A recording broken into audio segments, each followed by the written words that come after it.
റോസാ ചെടികൾ നമ്മൾ ചട്ടിയിലാണ് വളർത്താറുള്ളത്.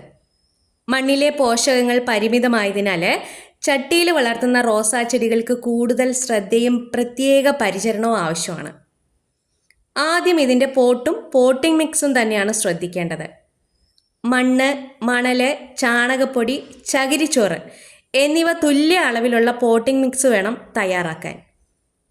വെള്ളം എളുപ്പത്തിൽ വാർന്നു പോകാൻ ചട്ടിയുടെ അടിയിലുള്ള സുഷിരങ്ങളൊക്കെ ഉറപ്പാക്കണം.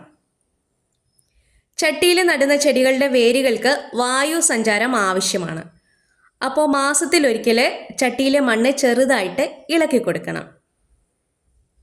മണ്ണിലെ പോഷകങ്ങൾ വേഗത്തിൽ നഷ്ടപ്പെടുമെന്നതിനാൽ 2 ആഴ്ച കൂടുമ്പോൾ വളങ്ങൾ നൽകാം. കടലപ്പിണ്ണാക്ക് പൊളിപ്പിച്ചത് വെള്ളത്തിൽ നന്നായി നേർപ്പിച്ച് ഒഴിച്ചു കൊടുക്കാം. മുട്ടത്തോട് ഉണക്കി നന്നായി പൊടിച്ച് മണ്ണിൽ ചേർത്ത് കൊടുക്കാം.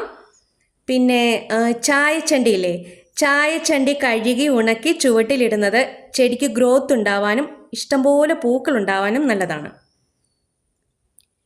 പിന്നെ ശ്രദ്ധിക്കേണ്ട ഒരു കാര്യമാണ് നനയ്ക്കേണ്ട രീതി. രാവിലെ മാത്രം നനയ്ക്കാൻ ശ്രമിക്കുക. ഏത് ചെടിക്കും രാവിലെയുള്ള നനയാണ് നല്ലത്. മണ്ണിലെ നനവ് നിലനിർത്തുക. വെള്ളം കെട്ടിക്കിടക്കാതെ ശ്രദ്ധിക്കുക. വെള്ളം അധികമായാൽ വേരും കേടാകും, ഇലകളൊക്കെ പഴുത്തു കൊഴിയും. അതുപോലെ തന്നെ ശ്രദ്ധിക്കേണ്ട ഒരു കാര്യമാണ്, ചട്ടിയിലെ റോസയിൽ ഉണങ്ങിയ കമ്പുകളൊക്കെ കാണും. അങ്ങനെ ഉണങ്ങിയതോ കേടുവന്നതോ ആയ കമ്പുകൾ കണ്ടാൽ അന്നേരം തന്നെ കട്ട് ചെയ്ത് മാറ്റാൻ ശ്രമിക്കുക.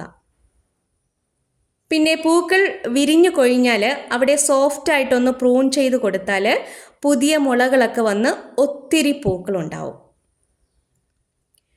പിന്നെ 2-3 വർഷമായ റോസാ ചെടികളൊക്കെ ഉണ്ടെങ്കിൽ അത് പുതിയ മണ്ണിലേക്ക് മാറ്റി നട്ടാൽ കൂടുതൽ പൂക്കൾ ഉണ്ടാവാൻ അത് സഹായിക്കും. അപ്പോൾ വീഡിയോ ഇഷ്ടമായാൽ ഒരു ലൈക്ക്.